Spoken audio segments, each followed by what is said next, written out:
Aloha, everybody. All right. Hope you all have been doing good, keeping up on everything during the old quarantining times.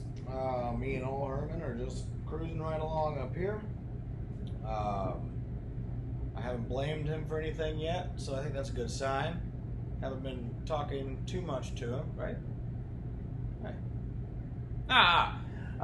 Great.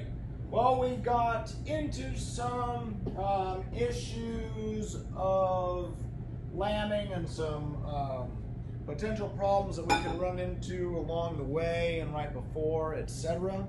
And now we're going to talk a little bit about care after lambing, mainly in terms of the kids and lambs here. So I'll divvy this talk up into a small number of videos so we don't just have a billion hours of droning on. All right. So if you're gonna be, if you're outside, it's fine a lot of the times, right? We mentioned a lot of times that breeders in more temperate areas, especially for sheep, are going to be shooting for the time frame of late spring to lamb, right? Breeding in the fall, the days get shorter, right? We have that responsiveness with many ewes, right, that are more open to ram presence. And so if you're, just following those intrinsic, evolutionary developments of those, you'll mainly be fine depending on the breed, okay? And yeah, we're definitely fine here, right? Since, we're going to need attention from an animal husbandry standpoint, but we're not going to be in a situation where we're really going to be seeing lambing or kid losses due to it being the time of the year. When would you see that? Would be if you had, for some reason, a too early breeding, and then you had a bunch of rangeland sheep, for instance, lambing in the dead of winter. Okay, that'd be a super serious problem, right? And you would need to get them into a barn. Okay, and then in that situation, right, we have lambing barns, no problem. A lot of operations have their animals a lot of time have barn access, so it's not hard to just transition them during the season, right? A lot of people operate in niche markets, right? Of having earlier slaughter, right, or later slaughter, or different period slaughter. Okay, so lambing pens just allow ample space. Ample space per mom, per ewe, right, or doe, and just allow you observations for everything to make sure that everything's going okay. I'll have straw bedding, and since the animals are being kept in there, we'll have to clean them out pretty regularly. And since we know these small animals are most susceptible to a lot of problems, right? Nutritional, health, physiological in the early stages. So we really want this area clean. Okay. Colostrum. For those of y'all who are not familiar, okay, colostrum is the first milk, okay, that that is received by the lamb from the first time it feeds on the mom, right? So this colostrum provides nutrients and mainly antibodies, right? Oh, we know what antibodies are now, right? The ability for the animal to fight infection and exist in the environment, essentially, right? And it gets all those antibodies from the mother who has existed in this environment that she's existed in, and she got antibodies from her mother that developed from the environment that she existed in. Okay. Our newborns definitely always need colostrum, and that's generally fine. It happens in the wild, right, all the time. but it's important, most important to note, right after lambing, whether or not they get colostrum, because it'll have a huge effect all the way down the line. For those that are unable to get colostrum, then you'll need to give it to them. Okay. Without access to colostrum, a lot of animals, if they live, many will die, right? And if they don't, they'll be essentially a runt for life. I have a much shorter lifespan. There's almost no weight gain. Very sickly. A lot more affected by internal parasites, etc. Generally won't survive. So you gotta give them 3 ounces of colostrum per pound of body weight, and divide it into several feedings over the first 24 hours. The number of feedings will generally be dependent upon the lamb, in terms of what the lamb can take at a time. Okay. So a 10-pound lamb would need 30 ounces of colostrum, and we'd give it into 4 equal doses at 6-hour intervals, okay? In order to just not be flooding a new animal with a whole lot of material, okay? Probably gonna die, as I mentioned before, have a lot of runtish qualities, okay?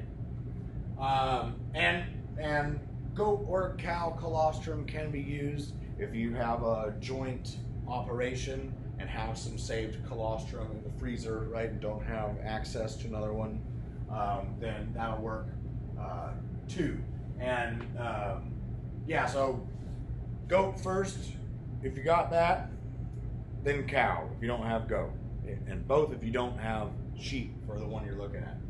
Same thing with goats, right? If you have sheep colostrum laying around, you'd want to do that, and then if you don't, cow colostrum would be better than nothing.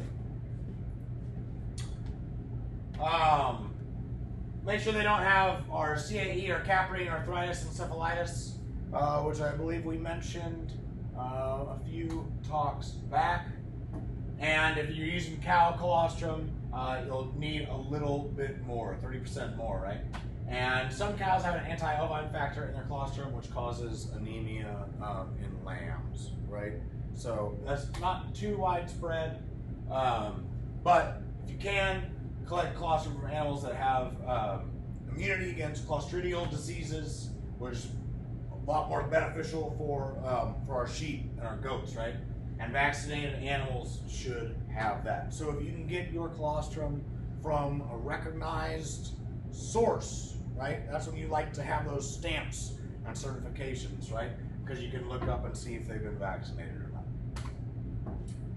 not. Colostrum can be kept in the refrigerator for a number of days, or you can freeze it. So for instance, if you for instance had a dairy cow, right, and also had some wool sheep running around in your back door, nice little operation, right? Then it wouldn't be a bad idea to, at every calving of your dairy cow, right, just to get about, say 40 ounces of that colostrum for an emergency, a pinch with your sheep, okay? Freeze it in single feeding sizes. In these cases, right, we're 8 ounces. Or so, and then that just allows so you don't have to take the whole thing out, just like when you get your big family size things of pork chops from Safeway, okay? And then you don't thaw the whole thing out and then have to wait around and have it biologically degrade, okay? And then thaw the frozen colostrum and then feed it at body temperature so it'll be more intakeable by the lamb. Microwaves, you can do it, but I beg your pardon. Microwaves can't do it, and you don't want to bring it up to a rolling boil because, as we just mentioned, it is a biological entity, right?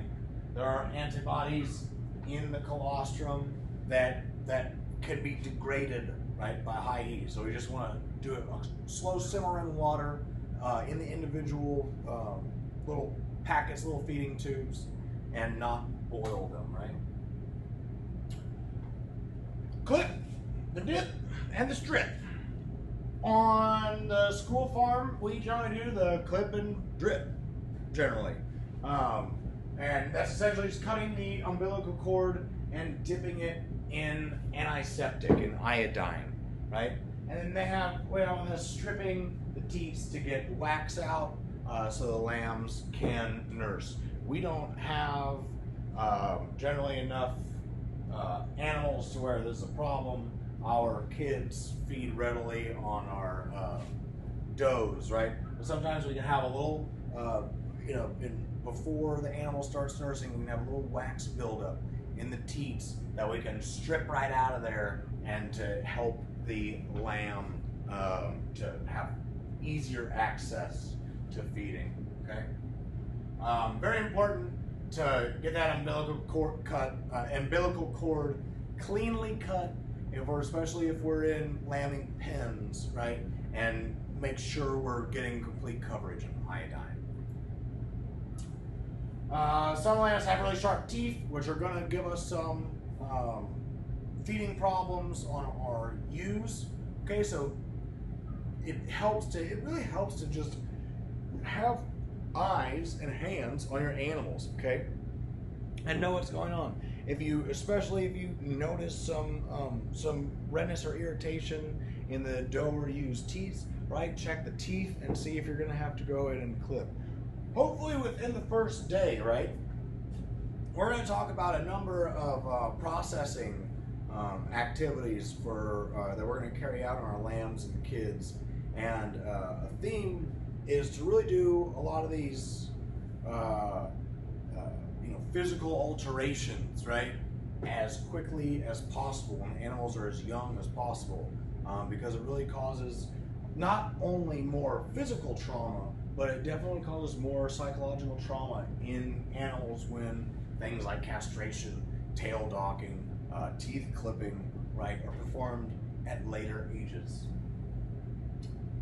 Okay, so sometimes we have, here, let's make that a video, and then we'll go on to the next one.